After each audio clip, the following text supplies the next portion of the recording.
اللهم صل على محمد وعلى آل محمد كما صليت على إبراهيم وعلى آل إبراهيم إنك حميد مجيد.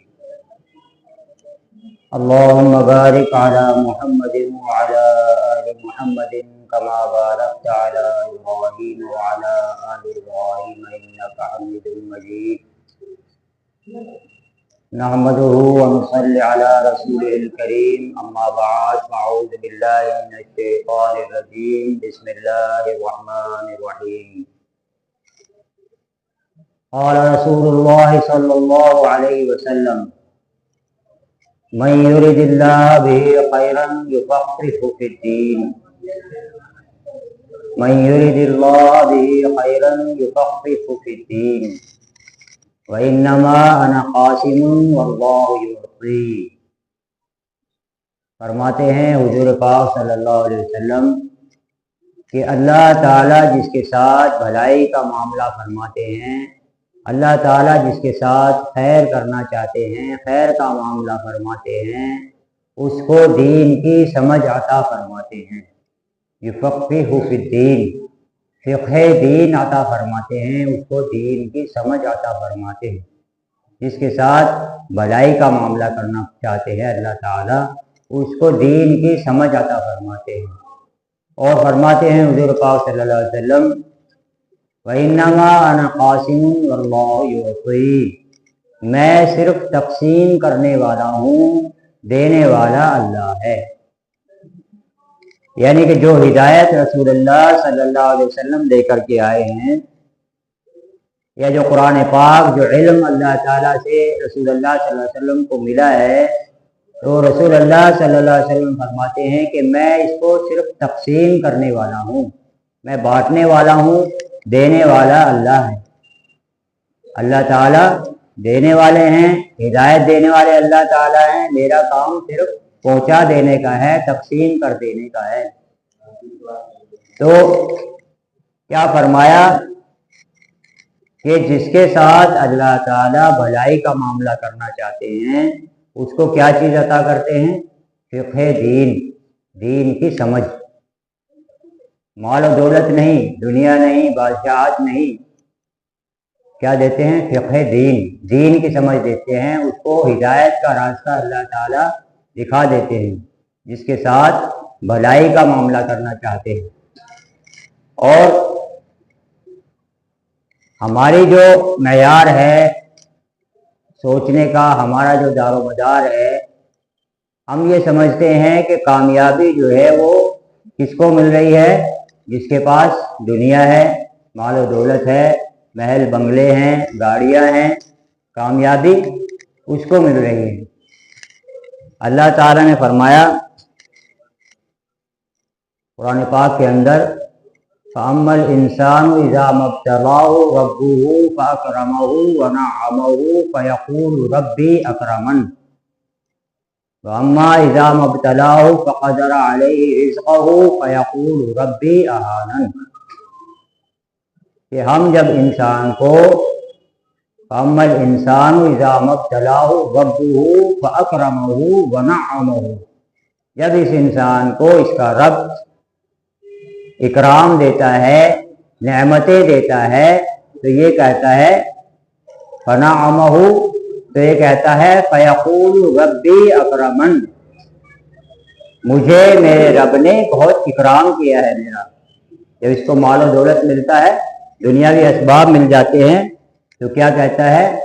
فَيَقُولُ رَبِّي أَكْرَمَنِ، میرے رب نے میرا بہت اکرام کیا ہے.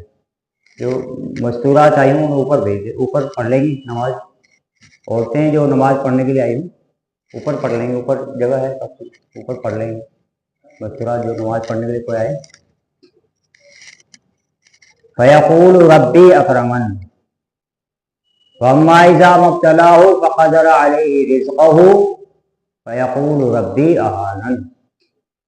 اور جب اللہ تعالیٰ اس کو آزماتا ہے، اس پر رزق تنگ کرتا ہے، تو یہ چیختا ہے کہ مجھے تو میرے رب نے ذلیل ہی کر دیا، مجھے تو برباد کر دیا.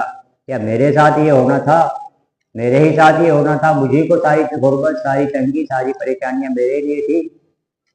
تو یہ انسان کہتا ہے، حالانکہ اللہ تعالیٰ کے نزدیک وہ مال و دولت دینا وہ بھی آزمائش ہے، اور رزق میں تنگی کرنا، رزق میں اس کو تنگی دینا وہ بھی آزمائش ہے۔ اپنی اپنی استعداد کے مطابق اللہ تعالیٰ انسان کو آزماتے ہیں۔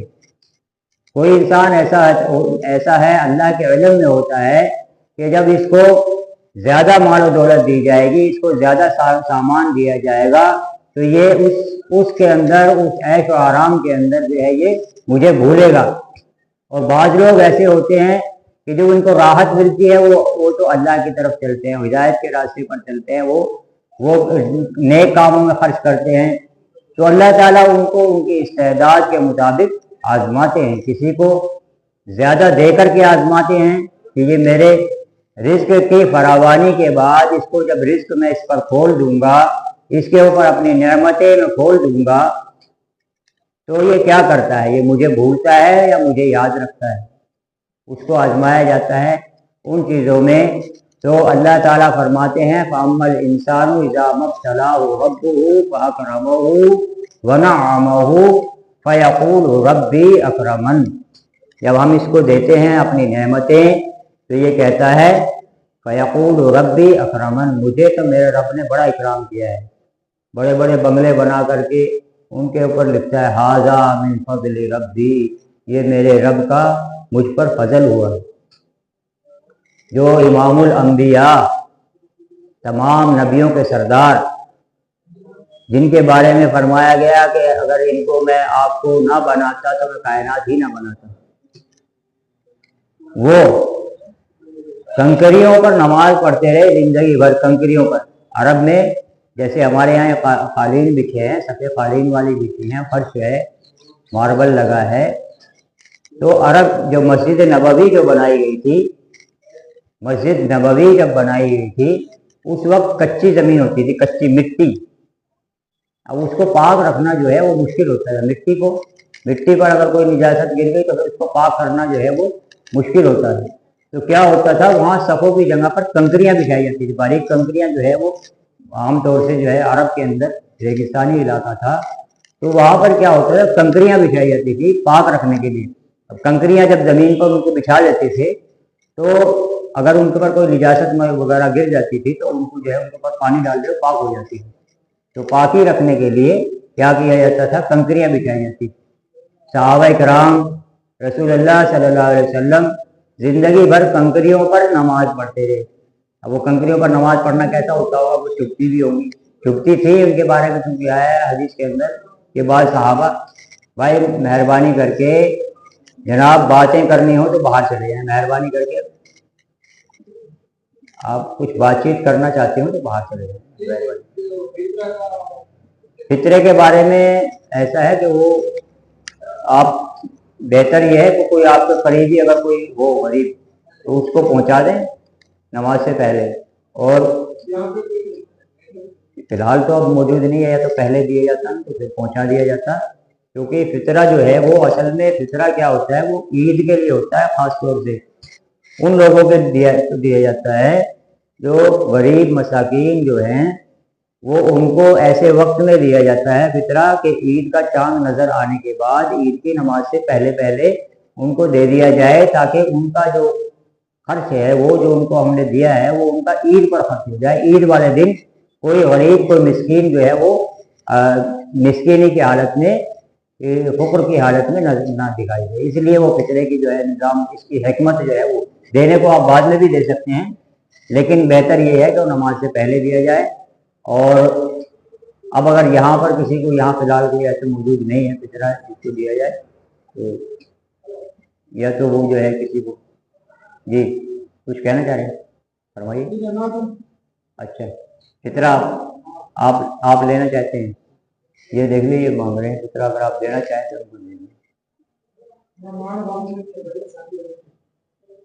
آپ اگر لے، آپ اگر مستحق ہیں تو کوئی بات نہیں، لے سکتے ہیں ہم اس میں، آپ کہہ رہے ہیں کہ مستحق ہیں تو ہم مان لیں، باقی یہ آپ اور اللہ جانتا ہے، آپ جانیں گے، اس میں ہم کچھ نہیں کہہ سکتے، آپ مستحق ہے تو آپ لے سکتے ہیں، جو حضرات دینا چاہیں وہ ان کو دے سکتے ہیں فطرہ۔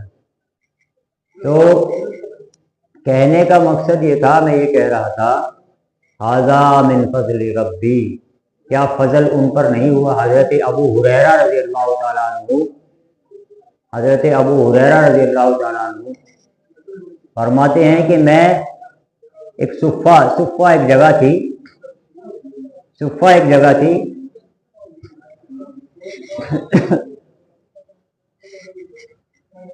بھائی مہربانی کریں جو چک چک کر رہے ہیں وہ نہ کریں بڑی، کیونکہ یہ حضور پاک صلی اللہ علیہ وسلم کے فرمان ہیں، قرآن پاک کی آیات ہیں،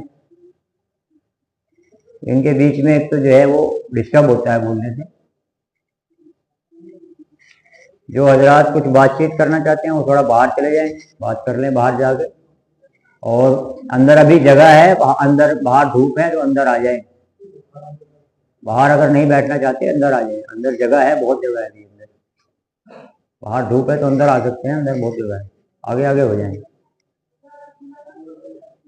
حضرت ابو ہریرہ رضی اللہ تعالیٰ عنہ فرماتے ہیں صفہ ایک جگہ تھی، صفہ، حضور پاک صلی اللہ علیہ وسلم کے حجرے کے سامنے ایک چبوترا تھا، اس کو صفہ کہتے تھے۔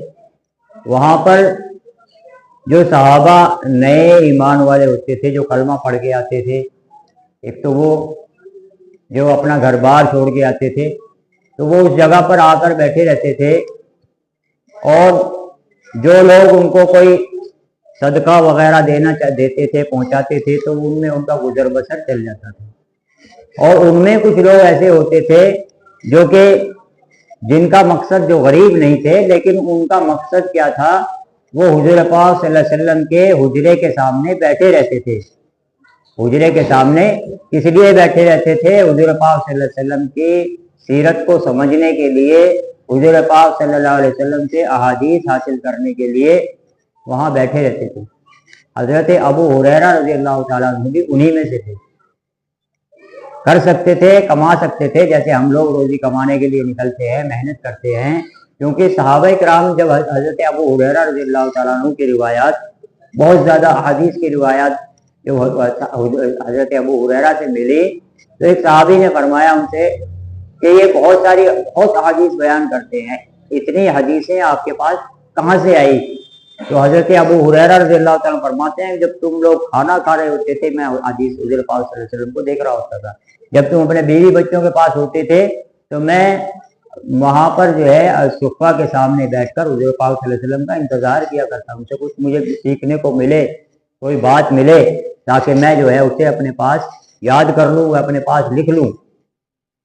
تو حضرت ابو ہریرہ رضی اللہ تعالیٰ عنہ فرماتے ہیں کہ میں غربت کی حالت میں، میرے پاس کوئی سامان نہیں ہوتا تھا، کھانے کے لیے کچھ نہیں ہوتا تھا، تو میں صفہ کے بیچ اور مسجد نبوی کے بیچ بعض دفعہ گش کھا کے گر جاتا تھا، گش کھا کر کے گر جاتا تھا، اور لوگ سمجھتے تھے کہ اس کو دورہ پڑا ہے، جیسے ہمارے یہاں ہوتا ہے نا، کسی کو مرگی وغیرہ آ جاتی ہے تو کیا اس کا اسی طریقے سے کچھ علاج جو ہے لوگوں نے بنائے ہوئے ہوتے ہیں کہ کچھ اس کو سنگا دو، تو لوگ جو ہے مجھے کوئی سنگاتا تھا، کوئی میرے گردن پہ دباتا تھا، گردن پہ پاؤں سے دباتا تھا، کوئی جوتے سے دباتا تھا کہ ان کو دورہ پڑا ہے، حالانکہ وہ دورہ نہیں ہوتا تھا، کیا ہوتا تھا، بھوک کی شدت کی وجہ سے میں گش کھا کے گر جاتا تھا۔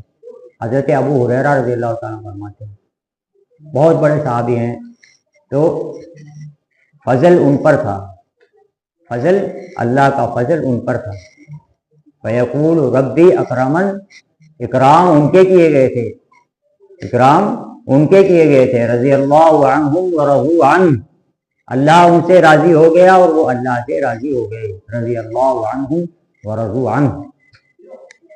ایک صحابی حضرت عبد الرحمن بن عوف رضی اللہ تعالیٰ عنہ، حضور پاک صلی اللہ علیہ وسلم نے ایک دن صبح سویرے تڑکے فجر کے بعد فوراً ان کو طلب فرمایا کہ عبد الرحمن بن عوف کو بلا کے لائیں، عبد الرحمن بن عوف کو میرے پاس بلا کر کے لایا جائے۔